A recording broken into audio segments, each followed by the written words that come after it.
We are now joined by the driver of the number 43 Toyota Camry, Erik Jones. Erik, how is it going this morning? Obviously been a busy week with the Coca-Cola 600 and everything heading into Gateway. How's it going this morning? It's been good, kind of a different week. Memorial Day on Monday, so everybody had the day off. So kind of rushing to get everything done before we head out Friday morning for Gateway. But yeah, it's been good, and ready to get back on the road. Speaking of that, obviously you're coming back from, a little 2 week hiatus there where you were out injured. How is the health doing? And how were you kind of able to help Corey Heim during that time? Because he really showed some good signs in your car there while you were out.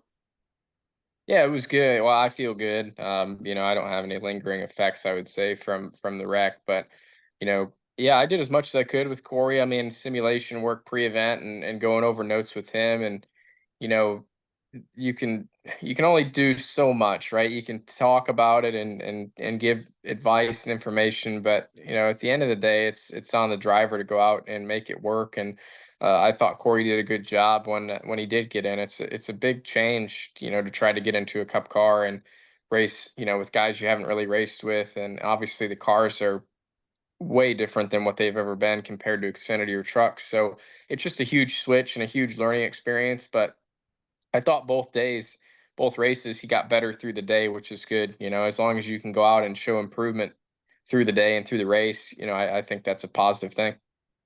Makes total sense. I was pretty impressed by him as well. I'm glad to see that on your end you were too. On that note though, this is obviously you guys transitioned back to Toyota at Legacy. How has that been kind of getting back into the Toyota pipeline where you came up with obviously?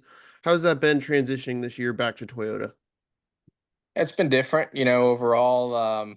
It's never easy to change manufacturers, and now more than ever with the simulation side of things, it's really important with the practice, the amount of practice we have, which is very little. You have to really be on your game on the simulation side. So we've been working through that and really dialing that in and building that program out has been the biggest thing for us. Hopefully here in this second half of the year, we're nearing the point where we get to go back to some of these places again for a second time here in the next handful of months.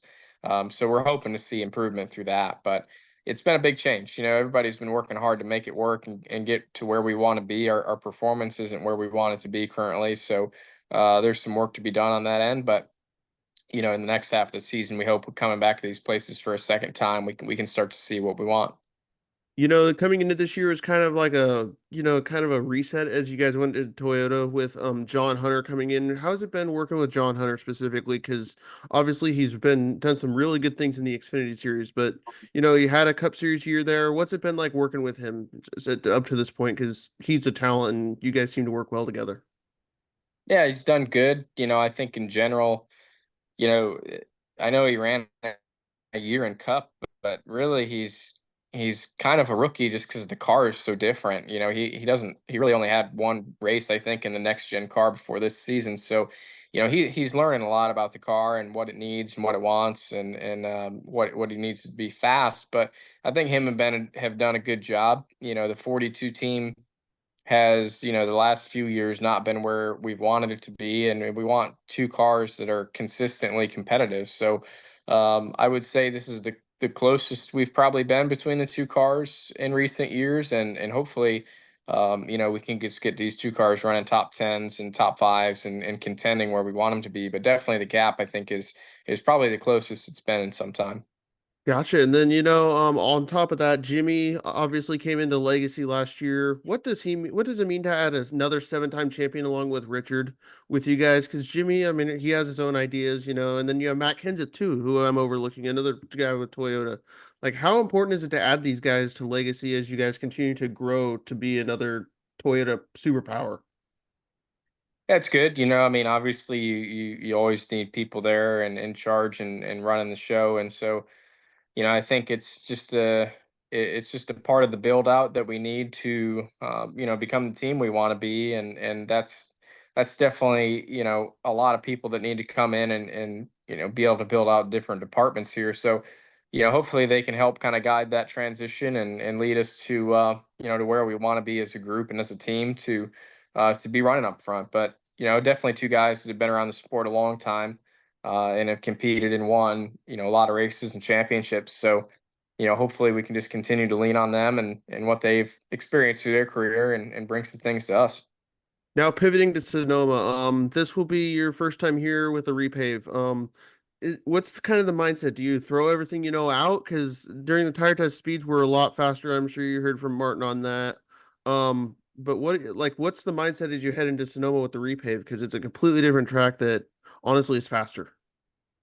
Yeah, it'll be a lot different. Obviously the layout's the same, but that's probably the only constant. The way you're going to have to drive it and the way it's going to race is going to be, way different than what we had the last however many years we've been going. I guess I've been going there 8 years, so it'll be a lot different than that. But hopefully we can go and have some good, simulator data to go and make it all work. But it is going to be a lot different driving style and probably a lot more aggressive driving style, than what we've had. It's historically been a really slick and worn out track, and you kind of had to baby the car around and keep the tires on it and take care of it. Whereas now, with the speeds up, tire wear will be really limited and low. You'll really have to be hustling the car for majority of the race.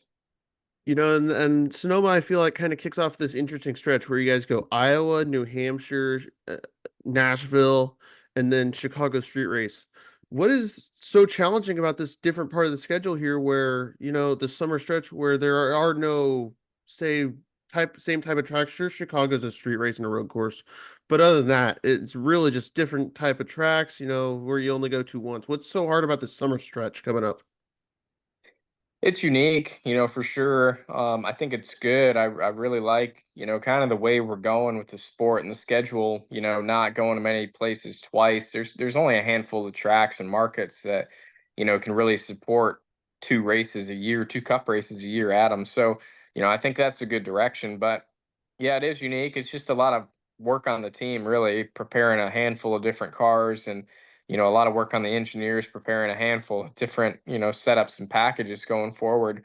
Um, for us as drivers, yeah, I mean, there is some probably different preparation, mainly for the road courses coming up. You have to really put in a different level of preparation for those to get where you want to be and where you're feeling confident, and some more simulator time than probably the other tracks. So yeah, it's unique. Iowa's another unique one. We haven't been there in the Cup cars ever, so that'll be different. And they've repaved some of the lanes, so yeah, it's going to be unique for sure, and definitely a big learning experience for us as teams to try to fire off on these places and be where we want to be. And then last question for you here, Eric, before I gotta let you go. What are your thoughts on bringing an hour of practice back for Sonoma weekend? Because obviously Friday, you guys have a 3-day weekend with practice this year. What does that mean to get an hour of practice, especially at a road course like Sonoma? It's huge for us. As our group, I would love for more practice to be back. I feel like any time we have a chance to work on our car and learn, that's a better day for us. So yeah, I'm happy about it. Iowa will have some practice as well, with it being the first time there for us in the Cup cars. So, we need an opportunity to learn and work on our cars and try to make them better right now. And that practice is going to be, probably more valuable than ever for our group going forward. Awesome. Thank you very much, Eric. I really appreciate it.